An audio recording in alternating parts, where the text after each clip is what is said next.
So, Mark, did you see what happened to Toto over at the Venetian, the Wizard of Oz display? Somebody took off his head. Oh, the humanity. Do you know who did it? Who? The drunk moms. They got out of the flowers, they rolled over there, and then they ripped the head off. Thankfully, they had a backup, it seems, because Toto's head reemerged and he came back and he looks happier, maybe thirsty. I don't know, but he's back now. You can take a picture. How in 2025 do we not have video of this somehow, of somebody climbing in the water and doing this? How many backup heads do you think they have? 15, maybe. 69? I don't know. 6, 7.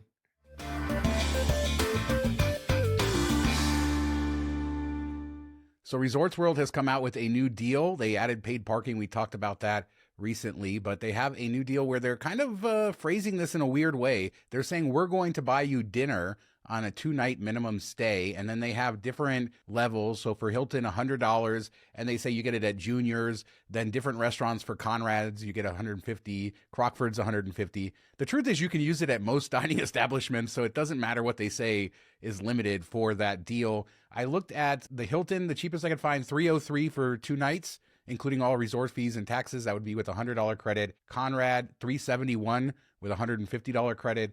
And Crockford, $612 with a $150 credit. So not as good as maybe some of the deals we've seen, but I mean, Conrad with a $150 credit, $150 a night, not terrible. Hilton, not bad either. Yeah, I mean, is this during the week or was this weekends when you pulled up the dates? Yeah, those are the very cheapest dates. So it is available during the week. It's also all the way through July 31st of next year, but these are the absolute cheapest dates I could find. So the prices will go up from what I just said. See, it still seems kind of high. Like if you're talking like a Tuesday night in the middle of January or whatever, that seems like a high price, and they're probably baking the $100 in there, and then you got to remember to use it. Now, comparing those two things, I would pay the $60 more or whatever it was to go from the Hilton to the Conrad. I don't know that Crockford's, I love the property, especially love the lobby bar, but I would not pay double to go from Hilton to Crockford's. It just doesn't warrant that. And then you're only getting a little bit more money on the free dinner or the included dinner, whatever it is. But yeah, this just seems like the cost is baked in there. It's interesting the way they're marketing it, though. Instead of saying, okay, here's our food credit, you can book a package, we're going to give you dinner. So they're trying something different to get people's attention. But it's really similar to many deals we've seen before with food credits and everything else. I agree. I don't know that Crockford's reaches that premium for me, the room product. Obviously, we love the lobby, but you could just crash that. You can find a way in there and enjoy that space without staying there. Yeah, they're like, hey, we're going to give you $100 if you stay here. We're going to charge you $40 in parking or $45, but we'll give you $100 back.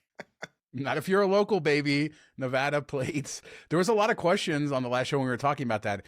The previous system they used required your ID, but they have gotten away with that, and they have the new app, the Metropolis app, which uses the license plate, and that's why they're saying Nevada license plate gets you free. That's what they are saying. So it's a different system than existed before last week, and that is to clarify that. But I wanted to talk about the Hilton room itself because I did stay there a few weeks ago, and this was my first time staying in Hilton. I have stayed in Crockford's. I have stayed in Conrad a few times now, and I like the Hilton room. I had been in the rooms before. You had stayed there. I had filmed the rooms. I had spent some time in there, but I had never slept in there. My biggest takeaway, I really don't like the screen. It makes me feel like I'm in jail. I actually never stayed there. It was Rick, our buddy Rick, that stayed there when we were there. So I've only ever stayed in the Conrad, and I've stayed in the Conrad a couple times. And we went in. I actually kind of like the color scheme a little bit better in the Hilton. I would say the carpet looked a little bit cheaper when we were walking through there. But I think you said it held up well when we talked previously about this. So it's not a bad room for a mid-tier value play. I think they give you a decent room. And maybe that's why they're still booking rooms, partly because Hilton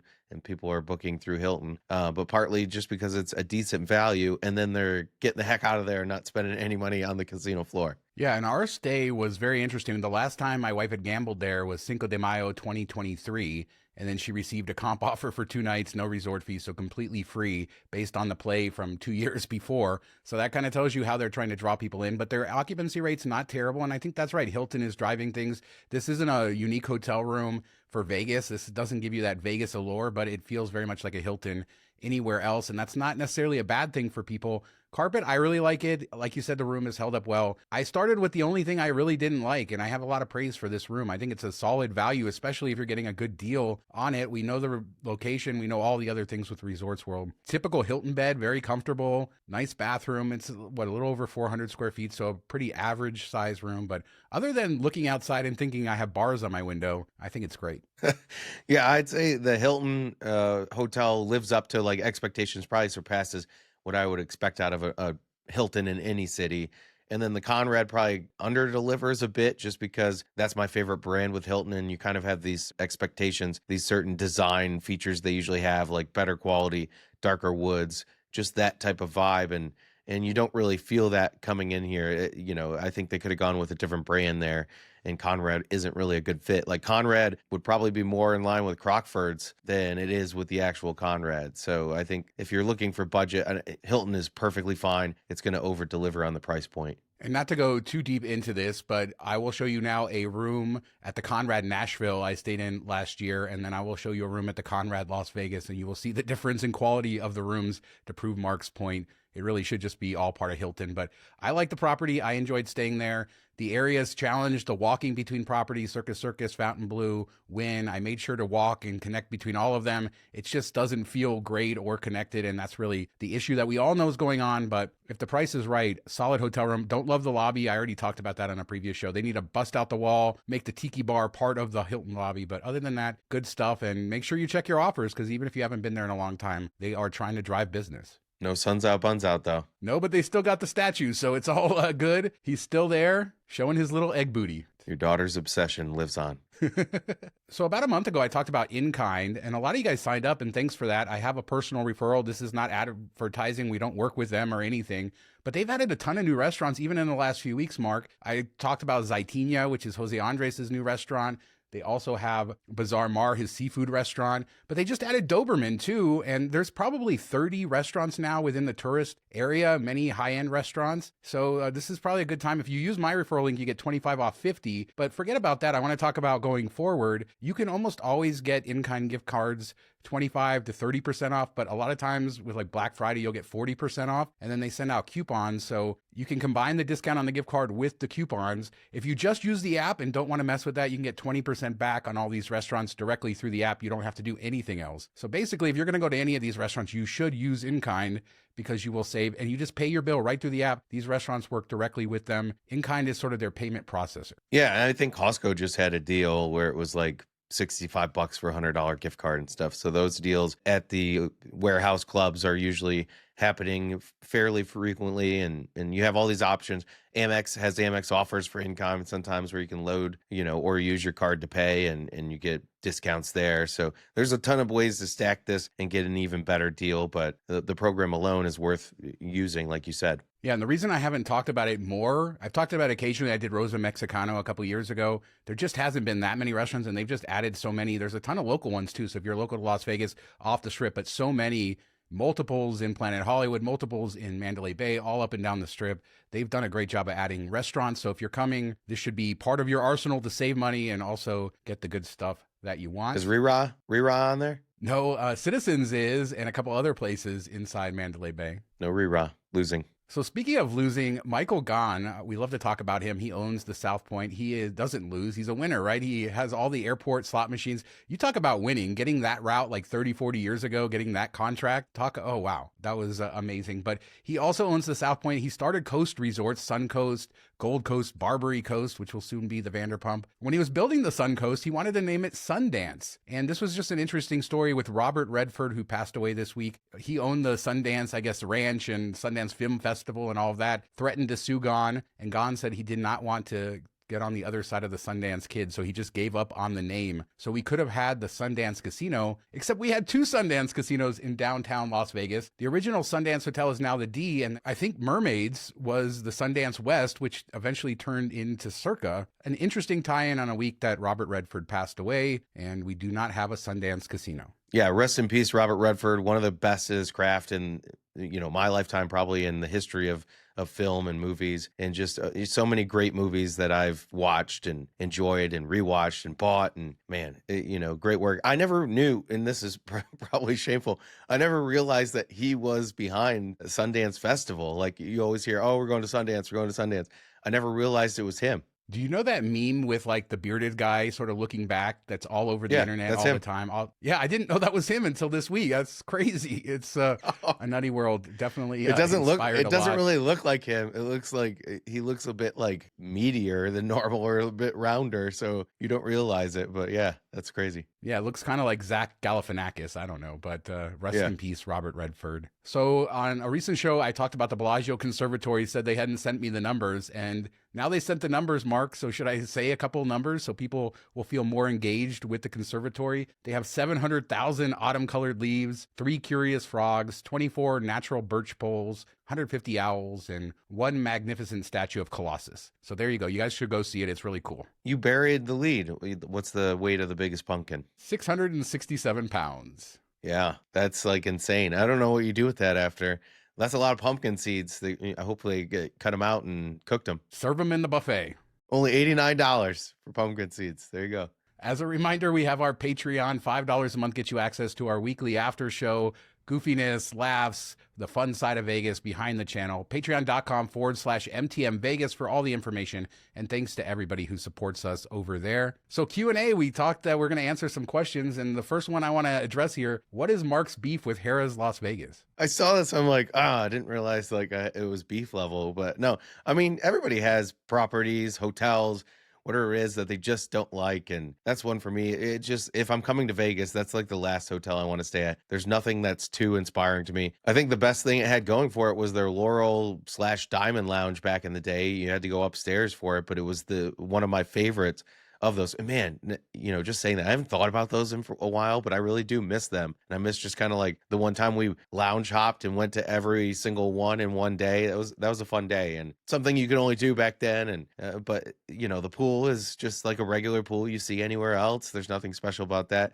The casino floor is fine. I like the outdoor area. That adds a little bit of vibe, but inside the casino, it's just there's nothing that draws me in there. It just feels like a plain old thing. And if I'm in Vegas, I don't want to go to just a run-of-the-mill place. The truth is, Mark just doesn't like the color purple. So Caesars, staying on them, they lost their Times Square hotel casino that they were trying to do. I guess the votes are in and they did not get it. And the people in New York do not want a casino in Manhattan. We previously saw Wynn's bid go down. Another bid went down this week from another operator. And it seems like they're saying we want to save Broadway, specifically with this one, because they're supposed to have a theater. And they're saying we don't need casinos in the Broadway district in Times Square. I think that's probably right. I mean, do you really need a casino there? We fix Vegas on this show every time, just nobody listens to us. Let's fix New York City and gambling. Put a boat in the water, turn it into a casino, done. Okay. Or just go to Resorts World. It's already there. No, that's like way out there. Nobody wants to go there. Just put a boat in Manhattan. You have all this shoreline. There's plenty of, other casinos on boats. You can take the one from Laughlin. Bring it over. Let's go. Recently, I went to the Mob Museum with my wife. We were invited there. They did provide our tickets, no expectation of what we would cover or how we would cover our visit, and had a great time. I knew we would have a great time because it is the Mob Museum. It's one of the highest rated attractions in all of Las Vegas. It's officially known as the National Museum of Organized Crime and Law Enforcement, which I think is great because it's not just the mob. They really cover a lot of different things. They have interactive experiences, which we'll talk about. But I want to start with this. The building itself is one of the coolest buildings in all of Las Vegas. This is the original post office, also home to, I believe, the original courthouse, which is still intact. And it's just a cool building. You just don't see a building like this in Las Vegas. Every city you go into, the old government buildings are like the coolest, best. And a lot of these were built during the Great Depression, I believe. And it was a way that they were trying to fuel like a rebirth or spur on the economy. They were building these things right and left. And at least if I remember my history class in college properly, somebody will correct me below. But they did it too slowly for it to be effective, but they created a lot of buildings, and some of them I'm sure were before that. But you just don't get that type of architecture, that type of detail, that type of stonework. And, the pictures of this place, and I've driven by it, it always looks beautiful. And that's like anytime you go downtown or around a big city, you're like, oh, yeah, what's that cool building? Oh, it's the old this, it's the old that. And for those who don't know where this is, it is located just north of downtown Grand, just across the street from downtown Grand. So very close to Fremont, 3-minute walk from the Fremont Street Experience. Super easy to get there. This building did open in 1933, so as you say, Depression era, and such a cool See, throwback. I remember The courtroom. things. I drink and I know Well, it was things, in the Shawn. notes, Mark. So my wife and I did the entire experience there, but let's talk pricing. There are several different options. They have on the low end an exhibit pass, which gets you access to the museum itself, plus some of the speeches that go on there. That's $34.95, but locals $19.95. So they give a great discount for locals. The deluxe includes one of their interactive exhibits, which I'll talk about later, $49.95, $32.95 for locals, so $17 off. And then if you want to do 2 interactive experiences plus the museum, $54.95.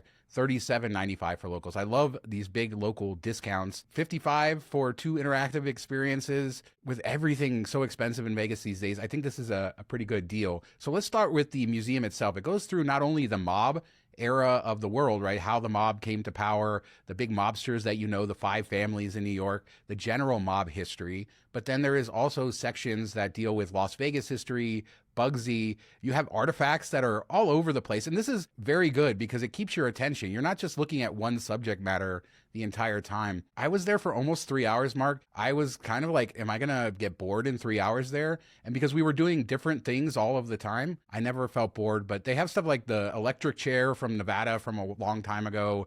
Everything to like wax figures of the Pulp Fiction characters, Breaking Bad stuff. So it's just all about crime, organized crime through there. So they're tying in modern stuff with that sort of Vegas history and all of that. And I'm showing exhibits right now, but it is fun. And every exhibit is just really high quality and well done. We'll talk about the interactive stuff in a minute. But if you just want to visit the museum, I feel like you could spend an hour and a half here, really learn, especially if you like the mob, and sort of engage in the history, not only of the mob, but like where you're standing in Las Vegas. Yeah, I thought one part that looked really cool, like the history of Vegas and the Hoover Dam and all of that stuff. So they included that. Breaking Bad, I wouldn't expect them to have that in there, but that's pretty cool. It just seemed like it was very eclectic. Yes, mostly focused on the mob, and then I never really realized that it would involve police stuff. And I know we're going to talk about the interactive stuff. And when I was looking at the prices, I'm like, don't you really get into interactive things or exhibits like that? So I probably would skip that. And then I started reading about what they offer, and I was like, oh, that sounds cool. That sounds cool. So I do think it's worth doing that premium ticket because it sounds like there's a lot of cool experiences. Yeah, for sure. So let's talk about them. The first one, Crime Lab. This reminds me of like the old CSI experience that we used to have in Vegas. There's different stations within the lab that you would go to investigate a crime, from ballistics on bullets to stuff like that. So it's fun. It's my least favorite of the experiences, but everybody in there seemed to be having fun. And I was able to get through like all of my stations within 10 minutes. It's 25 minutes. So if I was going to pick 2 of the 3 with that premier ticket, that's the one I would skip. They also have a distillery tasting. This is 25 minutes. They have their own distillery where they make their own moonshine down in the basement, which is very neat. So you go in there, you're not walking through a distillery. It's sort of a giant room where the distillery is. And then they have tables. You sit there, they bring samples. One little quirk while we were doing that, the power went out on the entire building. And so the guy was sort of freaking out, but so I didn't get the uninterrupted version of what that is, but I think you get 4 samples of the moonshine and different flavors. I heard it's pretty good stuff. When I was reading through these, I thought the same thing, like the CSI one. I'm like, my kids would probably really be into that, something they'd be interested in, but that's the one I would skip. The distillery sounded good, but then the next one sounded really unique. Yeah, so the firearm training simulator is very intense. So you start out, they give you this briefing, and they give you this belt, like a police belt, which is very heavy, like the real ones. They give you this simulated firearm, which is heavy like a real one, and it uses lasers and stuff. You get this whole briefing talking about basically how you're engaging as a police officer, not shooting the person, making sure that you're safe, but also not shooting them when they're not armed and stuff like that. The rules of engagement. And you get briefed by this, like, I think he was an ex-police officer, military, like super serious, got you into it. And then you go into a simulator, which is like a video screen where you're shooting and you're trying to do it. And then you go into a live action room where you're negotiating with a guy and you have to decide whether he's going to pull a gun and you're going to shoot him and all this stuff. So it goes pretty quick. It's like 15 minutes or so, but very intense, very cool, unique, not something I'd ever done anywhere else before. Yeah, I haven't heard of anything like that. I know we've talked about like the zombie thing where you're fighting off hordes of zombies coming towards you, which also seems very cool, but this is something unique. I didn't even know about the negotiation part. That would be intense.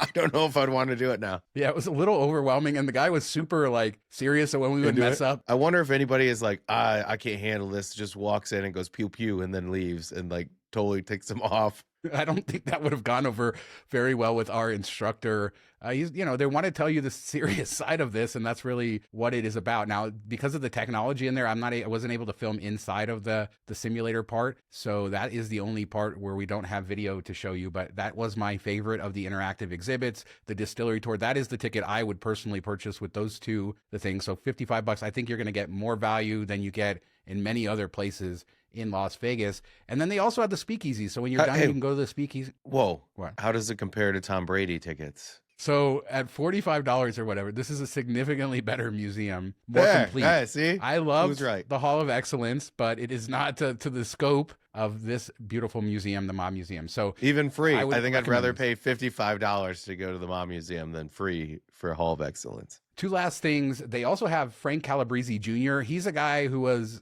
in the mob and he turned his dad in, and it's a very fascinating story. And he speaks a couple times a day in the old courtroom, so you can sit in the courtroom, watch him speak, tell these stories. He is an incredible storyteller, so you're going to want to do that. That's included as part of your ticket. Then the speakeasy. You end at the speakeasy in the basement, and you can order drinks and enjoy all of that. The speakeasy is actually open when the museum is not, so you can go to their website, get the password, and then there's an entrance around back where you can get into it. Whether you're going to the museum, you don't have to pay for a ticket or anything.